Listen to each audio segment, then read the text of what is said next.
I'm free. Man, it's been a crazy time since I got kidnapped by the killer clowns 4 years ago. Alright, well, since I was stuck on that ship for a few years, I guess I can relay all that juicy insider info I learned. Well, as I'm sure some of you diehard Killer Clowns fans like myself have learned, it's that another cult classic is getting the reboot treatment. And if we know anything about horror movie reboots, it's that they're all flawless masterpieces that blow the original out of the water. Personally, I find the idea of Killer Clowns from Outer Space getting a reboot a bit especially with the track record of horror movie reboots overall being very mediocre at best, especially as of recently.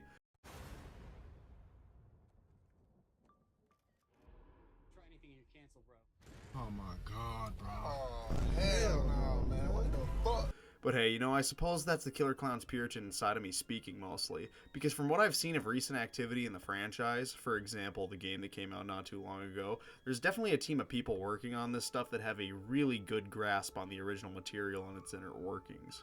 Even from taking a glance at the game, you can tell the people they put in charge here have an incredible attention to detail for everything in the original film, from the costumes to the set pieces to the clown weapons. I mean, the game is almost a one-to-one recreation of every major location ripped straight from the movie. You can't really say many other studios have done anything like that in recent times at all. Okay, well, that is assuming they get any of the people that worked on this game to have some sort of role in the movie, but you get what I'm getting at here. So, let's cut to the chase here. What does all of this exactly spell out for the fate of the reboot? Well, hope, I suppose, because besides the announcement that it's even happening and, that guy, we don't really have a ton of readily available information on the movie itself, which is exactly why I'm here, lucky viewer, to tell you what it's gonna have to do to make me not think it's garbage, because you clicked on this video for my opinion. So, buckle up, choke your clown hog, hold on to that cotton candy ray gun, and try not to reach through the screen because here we go! What's up, guys? Today, this is Killer Clowns from Outer Space. Firstly, I think the most important thing that has to be kept in mind for the reboot will be the effects and how everything ends up looking at face value. Specifically, they need to keep most of everything practical, in my opinion. Of course, I think it'd be pretty unrealistic to expect a movie being made in this day and age by such a big studio like Amazon to have absolutely no digital effects or CGI at all, but if they really want to stay tasteful to the original vision as much as possible, just have everything stay practical, please. If anything should be replicated one-to-one from the original, it should be the costumes and set design for sure. The visual charm of this movie is one of, if not the biggest reasons it gained the notoriety it did among the horror community. It is packed to the brim with that classic 80s B-movie schlock that so many people, including myself, really enjoy. Not only is so much of its personality built off of it, I think they were some of the biggest innovators of it. But not only was it ahead of its time visually, it also was with the very trope it used as its main drawing point, and helped build how we see it today, having what I think is the best take on the creepy clown of all time. It keeps things simple and definitely to its favor. The clowns are not ultra scary, over-designed monster freaks, or the average Joe Schmo slasher archetype of the time. They're subtly grotesque freaks who behave like actual circus clowns within their murdering spree hijinks. It is done perfectly in its execution, and I will die on that hill. Even trying to compare them to another portrayal of a clown in horror like Pennywise doesn't really work that well, mainly because they're so unique in the way that they use every single generic clown cliche in the books to their advantage. Pie in the face, it's acid that melts you. Shadow puppets could be a dinosaur that eats you. Balloon animals turns into a bloodhound that helps hunt you down. You get the idea. They are the most clown-like killer clowns to ever clown around town. So, if we were really to get some bullshit like CGI clowns and no practical effects, I feel like it'd be unable to replicate or pay proper respect to the amount of soul the original had put into it, visually and character-wise. I guess you could still do some of the gags in a non-practical setting, but if I'm being honest, I just don't think it'd have the same feel and appeal. You know, I'm definitely not alone on a lot of these thoughts, and hope that none of the ideas from the other devoted fans of this movie fall on deaf ears. Killer Clowns from Outer Space getting the corpo slop treatment would be one of the biggest fumbles modern horror has seen in a while. Want to guess what else would help this movie not be a fumble in the eyes of its fans? Being a proper sequel and not a reboot. Although I'm not surprised they're going this route because let's be honest, movie studios love doing it nowadays. It's almost become the status quo regardless of genre when it comes to doing something new with an older property. Because why would you ever want to build on something that already has a good starting point when rebuilding it in a newer light tweaked for a more modern audience means more money? I gotta do it, man. Dude.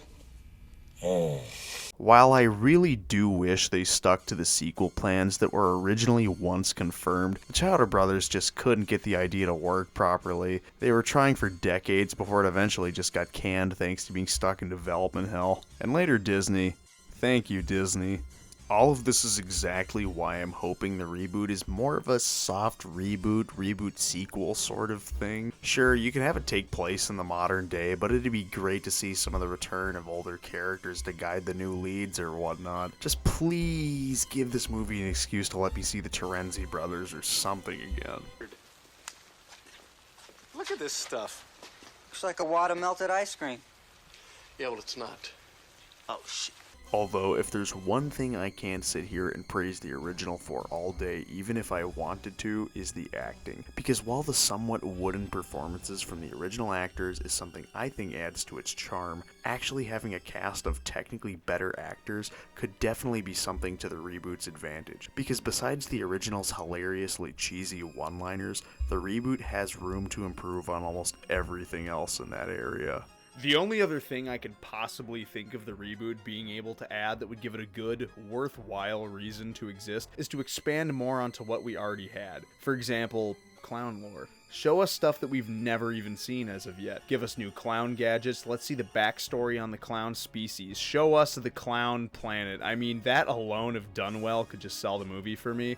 I mean, I'm gonna end up seeing it either way, but like, that's not the point here. You know, I think a lot of these opinions I've talked about today should really be heard by the people actually making this movie, for the sake of me and the fans. Oh my god. Alright, well, okay, who's producing this movie? Hello, Joe Bama. It is me, Ryan Gosling from the smash hit Barbie movie. Yes, I am producing your stupid little clown movie. I'm going to push for A-list actors who don't care about the source material and add modern big hit Billboard 100 songs. I am also going to end it with a sick-ass action scene with me sacrificing myself to save the misunderstood clowns. Oh my god. You're a genius. A modern Spielberg. Fuck, I never saw it that way. Fuck. And yes, I'm aware of the elephant in the room. No, not me. When it comes to discussing the new reboot, Ryan in the Barbie movie Gosling is producing this film. All jokes aside, I don't have horrible faith in him. While yeah, he's never really worked on a horror film directly, I feel like if handled well, his goofy style of humor within a more deadpan or serious situation could definitely fit a horror setting. Especially one inhabited by big, killer clowns, because if you didn't know, they're pretty silly sometimes. Dude, this Dude. teaches proper control. No means no. No fucking means no, dude. Oh my god, dude, this BS woke puppet. You know, who knows? If he's just as big a fan of Killer Clowns from Outer Space as anyone that's going to be sitting in that theater, I could definitely say it's in good hands. Especially within the realm of, you know, physical humor. While a movie like The Nice Guys slapstick isn't as outlandish as its gags as Killer Clowns from Outer Space is, it still shows that he'd have a good grasp of what made the best laughs in the original movie so good, and how he could replicate it with a similar energy. Not to say I fully believe in all that or anything, but not saying I don't. What I'm saying is that I, Joe Bama, have faith. Lots of faith that the Chiodo brothers are still going to have some sort of active involvement. Phew. Anyways, thank God I'm back, though. After all these years, I can finally hop on Yandere Simulator. That game has to have been finished by now. Oh God! Oh God, what the hell got off of me? I don't like tentacles like that. No!